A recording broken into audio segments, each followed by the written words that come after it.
From the outside looking in, Australia's struck the perfect work-life balance. Time with the family, most important thing for me. Getting out and about for walks around the area on a daily basis. But imagine how much sweeter it could be if we got 5 weeks of paid leave every year instead of 4. It would be wonderful, I think, just the extra break to recharge the batteries. Bunnings and IKEA making that dream a reality for their workers, joining Big W, Apple and the Reject Shop in what's become a growing trend, supersizing annual leave. Retail workers have done a lot for us. I think we need to consider that and provide them a mutually beneficial way to actually value their work and get that balance right. And it may not stop there. Unions and workplace experts pushing for paid leave entitlements, which haven't increased since the 70s, to be raised across the board.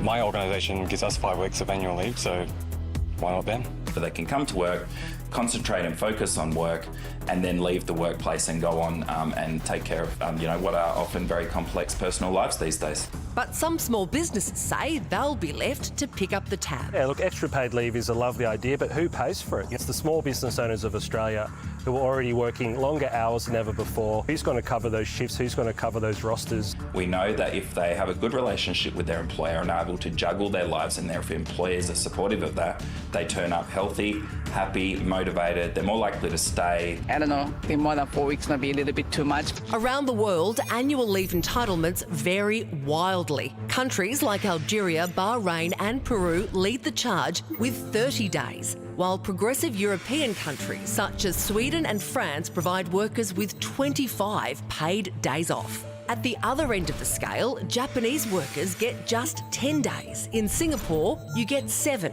And in the US, workers aren't legally entitled to any days of paid leave. So should we just be happy with what we've got? If we don't start to turn the ship around and look for policies that promote more productive workplaces, then unfortunately the nation will be paying a higher bill of reduced living standards moving forward. Or is it time our holidays got an upgrade?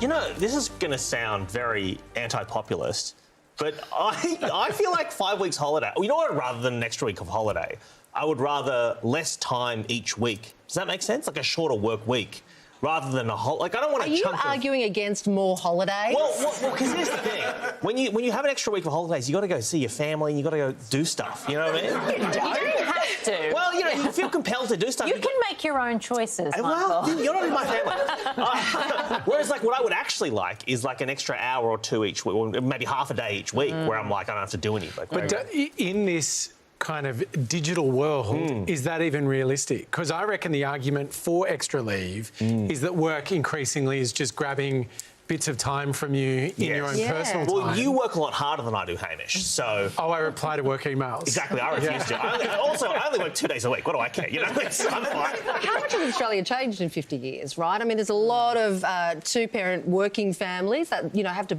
go out and work. We're in the middle of school holidays at the moment, which never seem to end.